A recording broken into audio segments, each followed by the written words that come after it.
Bonjour, bonjour à tous mes mind people, j'espère que vous allez bien. Moi c'est Ange Prisca Dianzo, Ange Prisca le blog sur ma page Facebook. J'espère que vous allez bien. Moi je vais très bien par la grâce de Dieu. Vous avez pris vos tabourets, likez la vidéo, la partagez-la à toute la communauté africaine. Partagez-la aussi à la communauté maghrébine. Voilà, c'est aussi des Africains, mais de l'Afrique du Nord, l'Afrique blanche qu'on appelle communément l'Afrique blanche. Partagez aussi cette vidéo-là à ces foyers arabes-là, algériennes, ces foyers algériens, ces foyers marocains. Tout ça, c'est l'Afrique. Si, même c'est l'Afrique. Ce sont nos cousins, on les appelle nos cousins.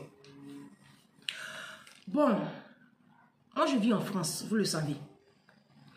Et moi je ne suis pas... Mettez le pouce, hein, et puis likez la vidéo. Moi, je ne suis pas trop réseaux sociaux, je ne regarde pas la télévision, je ne regarde rien. Voilà. Des fois, quand il y a des informations qui me parviennent comme ça, je peux mettre la télé, regarder un peu. Et puis après, quand je peux avoir un journal, je prends un journal, j'appréhende aussi. Parce que vous savez, BFM là, c'est pas bon. Hein. Si tu comptes sur BFM pour te donner les vraies informations, mais TF1, tu as menti. Eux là, c'est des mafieux. Si, c'est des mafieux. Ceux-là... Ils ne traitent pas l'information de façon équitable. Ils prennent toujours parti, ça on le sait. Bon, en France ici, il se passe une forme de rébellion, de guérilla, depuis la mort d'un petit jeune de 17 ans, dans le 92, dans la ville de Nanterre, qui a été tué par un policier. Je voulais rebondir sur ce truc-là. Et puis, on va voir, on va en tirer les conséquences. Déjà, je suis très triste pour la mort de ce petit-là. Et que Dieu apaise les cœurs, que Dieu apaise le cœur de sa maman, de sa mamie. Vraiment, c'est pas facile. Si perdre un enfant, paraît-il que c'est son fils unique. Et même si elle en a même 10, perdre un enfant, non, ça se vit. C'est pas quelque chose, on peut se mettre à la place de la personne. Je suis triste pour cette famille-là. Je suis vraiment triste pour eux. Mais moi, je voulais partager quelque chose avec vous. Vous savez, c'est hier que je suis tombée sur... Quand je partais faire mes courses, il n'y avait pas de circulation. C'était un peu façon. Et puis, c'est comme ça que j'ai appris ça dehors. Et c'est après que j'ai pris mon téléphone et puis j'ai regardé les informations. Donc, c'est un policier qui arrête un jeune homme de 17 ans. Et je ne sais pas ce qui s'est passé. Il y a quelqu'un qui a filmé la scène. Mais visiblement, c'était un acte de racisme pur et simple. Le policier a tiré à bout portant. L'enfant s'est arrêté. Hein. L'enfant s'est arrêté et je ne sais pas ce qui a dû se passer. La voiture a peut-être démarré d'un coup. Vous savez, la boîte auto, c'est comme ça. Quand tu conduis en boîte automatique, quand tu enlèves ton pied sur le frein, la voiture part, je ne sais pas. Mais en tout cas, la voiture a semblé vouloir démarrer et le policier a tiré à bout portant sur l'enfant. Honnêtement, en toute honnêteté, ce que moi je comprends, si c'était un petit Français, un petit blanc, il n'allait pas faire ça. Le policier n'allait pas tirer. Vous comprenez? Ça, c'est un cas de racisme. Moi, je suis en France, ça fait 15 ans. On se connaît, on sait. Très bien. Il a tiré. Donc, il y a beaucoup d'émeutes ici. Hein. Ça casse, ça brûle partout. Ok. On va finir de casser. On va finir de brûler. Au bout de 10 jours, ça va passer. C'est pareil comme aux États-Unis. Hein. Et puis, la vie reprend.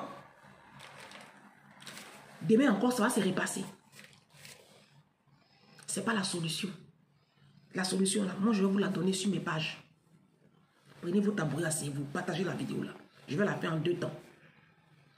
Alors, l'enfant a été tué. Mais ce qui s'est passé, parce que moi, j'ai pris des informations, j'ai essayé de me renseigner sur... j'ai le Parisien ici. J'ai le Parisien, donc j'ai essayé de lire. J'essaie de lire, parce que je ne peux pas compter sur BFM et puis sur TF1 pour venir vous raconter des conneries. L'enfant, en fait, c'est un enfant qui n'avait pas le droit d'être au volant de cette voiture. Parce que non seulement il n'avait pas le permis de conduire, et il roulait une voiture de location, paraît-il, d'une voiture de luxe, paraît-il. Et l'enfant est connu des services de police parce qu'il devait comparaître devant un juge des enfants en septembre prochain pour refus d'obtempérer. Ça veut dire que c'est un récidiviste, on le connaît. Vous savez, les policiers que vous voyez là, c'est des psychologues. À l'école, on leur apprend la psychologie. Même les enseignants. Les policiers, on leur apprend ça. Eux, c'est plus approfondi. C'est pour cela que quand un homme comme ça va venir comme ça pour dire « Ah, ma femme, elle est perdue, je ne sais pas où elle est. Oh. » Au bout de quelques heures d'audition, le policier sait automatiquement que tu mens. Que l'homme en face, il ment. Parce qu'ils ont étudié ça. C'est des psychologues. Et ils étudient aussi la physionomie. Ils sont très physiologiques, les policiers. Ils ont étudié ça. École de police où ils vont là. Les blancs, hein, je ne parle pas des Africains. Non, non, non, parce qu'il faut qu'on soit clair. Je ne parle pas de l'école de police de l'Afrique. Je parle de l'école de police des blancs. Parce que l'école de police de l'Afrique, on sait ce qui se passe là-bas. C'est du n'importe quoi. Ils ne vont même pas à l'école. Ils sont à la maison. Diplôme, là, vient de trouver. Si, je sais de quoi je vous parle. Voilà. Là, je vous parle des blancs. Eux, ils étudient. Hein. Quand blanc dit j'ai diplôme, c'est vrai diplôme. Ce n'est pas connerie de l'Afrique là. Donc, ils étudient aussi la physionomie. Ils sont très physiologiques. Quand ils voient un visage, ils captent. Et puis, ils retiennent le visage. Et cet enfant-là, il est connu. Moi, j'ai une amie, une copine qui vit à Nanterre, où le problème s'est passé. Elle travaille dans une crèche où il y a des petits arabes aussi. Où elle est la seule noire, même tous ses collègues sont arabes. Donc, elle m'explique la scène aussi. Ce qui s'est réellement passé. L'enfant, c'est son travail. Ils font du rodéo. Les petits arabes là, et nos enfants petits noirs là, c'est leur travail. Ils ne vont pas à l'école. Même quand ils vont à l'école, c'est de l'école missionnaire ils font. Mais ils sont dans des groupes. Et puis, ils font des bêtises. Rodéo là, ils prennent voiture, puis ils font bouh, puis ils font des virages dans les quartiers. Et Nanterre, pour ceux qui savent, ceux qui sont en France, surtout en Île-de-France, Nanterre, c'est dans le 92, mais c'est une zone, moi, on me donne une maison là-bas cadeau. 1 million, je ne prends pas. On me donne une maison à Nanterre, cadeau. 1 million de francs CFA, je ne prends pas. C'est connu. C'est une zone très sensible, habitée beaucoup par les Arabes. Si. Je suis pas en train de stigmatiser. Je veux que vous compreniez mon raisonnement. Suivez cette série de 2 vidéos là jusqu'à la fin. Vous allez comprendre où je m'en vais. Ne soyez pas dans les émotions. Parce que les Africains, quand il y a un truc comme ça qui se passe, nous les Africains là, quand un truc comme ça se passe, nous sommes dans les émotions et puis c'est des émotions hypocrites. Parce que quand c'est pour maltraiter ta servante là, tu n'es pas dans les émotions. Là, tu t'en fous, tu la maltraites. Quand vous maltraitez les enfants de vos maris là, vous n'êtes pas dans les émotions. Quand c'est pour faire du mal aux gens, empoisonner les gens, critiquer les gens, insulter... Quand c'est pour maltraiter les personnes âgées dans les maisons de retraite, quand c'est pour maltraiter les enfants, vous faites garde d'enfants, vous maltraitez les enfants des blancs là. Quand c'est pour maltraiter vos neveux et nièces là, vous n'avez plus de cœur. Mais quand c'est des trucs comme ça là, c'est là vous êtes très... Oh, c'est vous qui avez le cœur. Oh, ça fait pitié. Oh, c'est pas bon. Oh. Mettez vos émotions hypocrites là de côté et puis écoutez-moi. Prenez vos tambours, asseyez-vous et écoutez-moi. Bande d'hypocrites que vous êtes. Alors, cet enfant-là, c'est un récidiviste. Si. Vous savez, ça reste un enfant et sa mort fait très mal. Sa mort me fait mal parce que je suis une maman. Ce qui s'est passé là, c'est un acte grave. Il faut que ça soit sanctionné, sinon ça va continuer, comme on fait aux États-Unis là. Mais je dis, on ne peut pas gagner contre ce système-là. On ne peut pas gagner. Ils sont trop forts. Non, mais moi, je vous dis la vérité. Qu'est-ce qu'on fait en face d'une telle situation? Nous, les parents africains, là, arabes et puis noirs, là, quand on vient ici à la diaspora, là, on n'a qu'à s'organiser. Il ne faut pas qu'on fasse beaucoup d'enfants. Et puis, on fait 1, et puis 2, et puis on se concentre à éduquer nos enfants. Parce que c'est par rapport à l'éducation qu'on va pouvoir gagner ce combat-là. Sinon, ils vont commencer à tuer nos enfants ici. Ils vont commencer à tuer nos enfants. Cet enfant de 17 ans-là, rien n'explique son meurtre. C'est un meurtre. Rien n'explique ça. Mais il n'avait pas à être dans ce véhicule-là. Parce qu'il n'a pas le permis de conduire. Et il devait être même à l'école. Il devait être sur les bancs de l'école. Ou ou du moins être en train de faire quelque chose. Et non être dans la circulation. Alors, on demande à ses parents, non, c'est un enfant sans problème. C'est un enfant sans problème. Mais tous les enfants sont sans problème. Tant qu'ils sont sous votre toit là, seuls là, ils sont sans problème. Sauf que les enfants, quand ils sont dans des groupes, vous ne les reconnaissez plus. L'effet de groupe là, ça crée quelque chose dans... Eh, nos enfants là, vous les voir dehors en groupe. Tu ne reconnais même pas ton enfant. L'enfant qui est à la maison tout poli, quand ils sont en groupe. Regardez ici en Europe, ici en France. Les petits noirs, les petits arabes là. Quand tu as tes bagages comme ça, tu descends par exemple du bus. Quand ils te voient comme ça, ou même dans les transports en commun, ils vont t'aider. Si, ils vont t'aider. Tanti, madame, attendez, je vous aide. Ils sont très polis. Très polis. Mais quand ça commence, quand ils sont dans leur groupe là, hein, tu ne les reconnais plus. C'est ça en fait l'effet de groupe. Et cet effet de groupe là, quand ces enfants sont dedans là, les responsables c'est nous les parents. La mort de cet enfant là, les responsabilités sont partagées. Ce policier là c'est un meurtrier, c'est un criminel, il doit aller en prison. C'est un raciste, ça c'est vrai.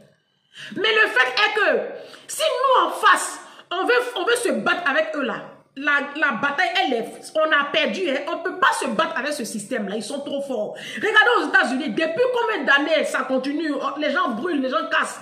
Mais on continue de tuer toujours les petits noirs. C'est quoi la solution? La solution, c'est qu'il faut que nous éduquions nos enfants. Nous les noirs là, nous les arabes là. Il est grand temps qu'on occupe sainement nos enfants.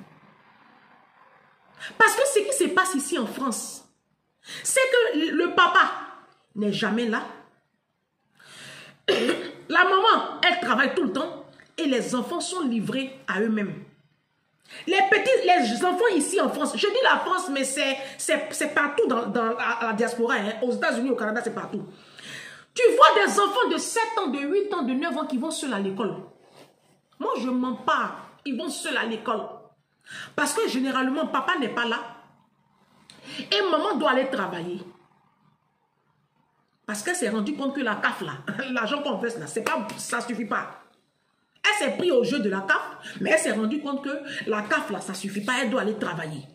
Donc, qu'est-ce qu'elle fait? Son enfant de 7 ans, 8 ans, là, elle met la clé dans son sac et puis l'enfant va à l'école sous prétexte que l'école est juste à 10 minutes. Sauf que c'est dangereux. Parce que dans le psychologique de l'enfant, l'enfant a besoin d'avoir un encadrement.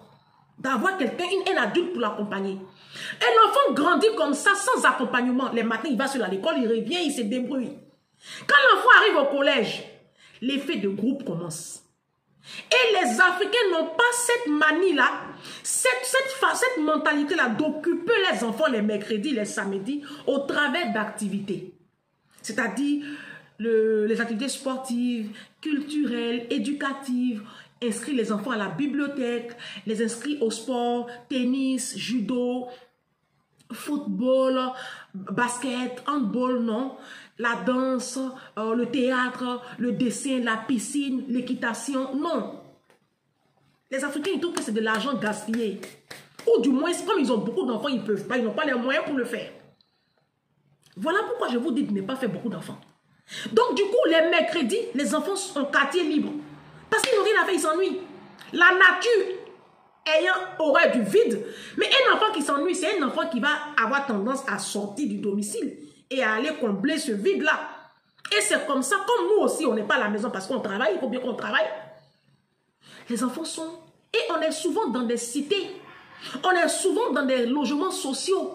Et les logements sociaux sont souvent dans des zones vraiment classées zones de guerre, dans des quartiers malfamés, dans des quartiers pas possibles. L'environnement contribue aussi à l'éducation de nos enfants. Tu as beau faire, mais si le quartier où tu vis là n'est pas propice à la bonne éducation de tes enfants, tu te fatigues. Vidéo numéro 1. Je ne bouge pas, je suis à mon poste. Je vais vous prouver par A plus B que si on continue dans cette logique-là, si on ne change pas notre système de pensée là, et puis on passe tout notre temps à jouer les victimes là, on va perdre ce combat-là. Les Blancs vont nous tuer. Ils vont tuer nos enfants, ils vont détruire nos vies. Il faut qu'on se réveille. Prochaine vidéo, ne bougez pas.